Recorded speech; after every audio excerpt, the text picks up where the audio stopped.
Welcome to the Explainer. Before a single line of code is ever written to build a database management system, you absolutely need an architecture. You need a solid plan. So today, we're exploring the absolute foundational step in data architecture, the ER model. Look at this quote right here. The ER model helps us understand how data is connected with each other. It sounds incredibly simple, right? Almost too simple. But before we can actually build a functional database, we must first master this art of mapping its connections. It's really all about seeing the invisible threads between different pieces of information.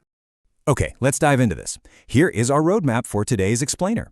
We are going on a bottom-up journey through the building blocks of database architecture, starting with the database blueprint, then entities, attributes, relationships, building the diagram, and wrapping up with real-world applications.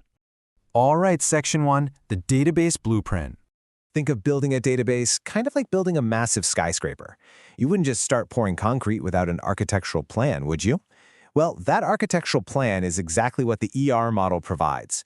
The entity relationship model is basically a visual tool used to design the structure of a database, well before you actually create it. These visual blueprints, which we call ER diagrams, allow us to see the entire system structure at a single glance. Moving right along to Section 2, Entities. So you really can't have an ER diagram without entities. But what is it? An entity is simply a real-world object or a thing that we want to store data about. And I want you to mentally lock in something absolutely crucial here. In our visual vocabulary, an entity is always represented by a basic rectangle. So what does an entity actually look like in the real world? Well, it could be a student, a teacher, an employee at a company, or even a product on a store shelf. Think of them as the primary nouns of your database system. For the purpose of today's Explainer, we're going to imagine we're designing a school database, and we'll focus closely on that student entity right at the top of the list. Next up, Section 3, Attributes. Okay, so we have our basic entity, our rectangle. But let's be honest, a blank rectangle isn't very useful on its own.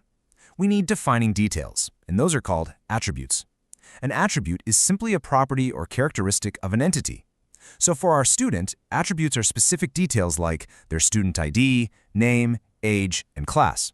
Oh, and just like entities get rectangles, attributes are always represented by oval shapes attached right to the entity.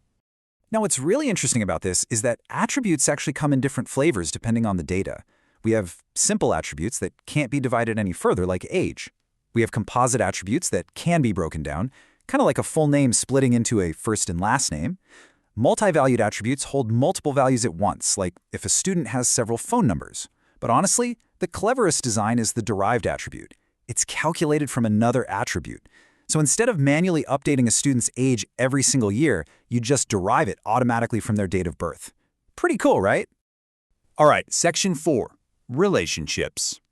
So far, we've got these beautifully detailed entities. But a database isn't just isolated islands of information. We have to connect them together, and that is exactly what a relationship does.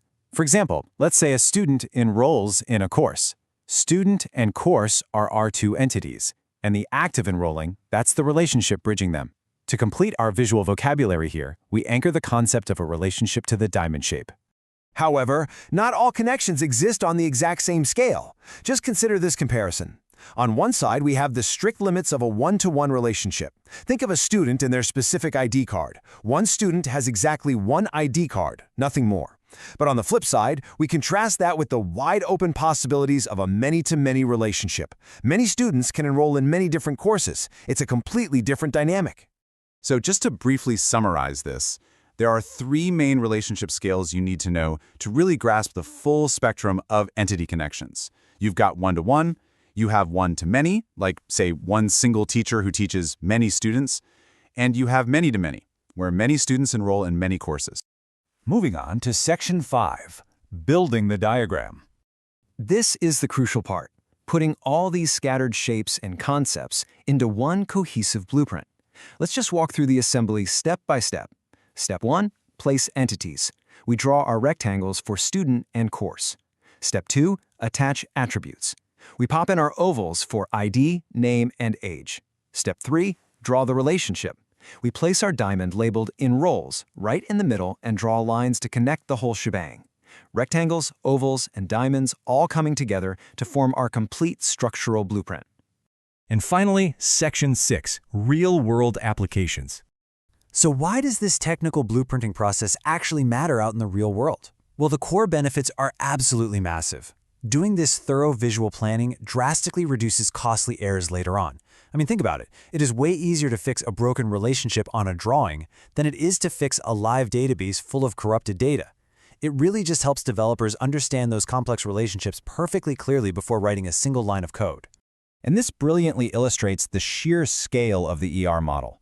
Because it reduces those errors and clarifies relationships, it is literally the backbone of major, high-stakes systems all around us.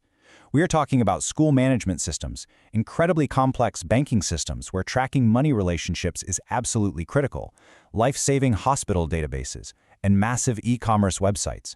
Every single one of them starts with these simple shapes. Which brings us to the end of our visual mapping journey. You now know exactly how to architect the connections between your data.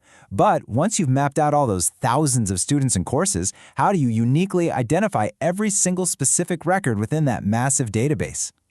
Are you ready to unlock keys in DBMS?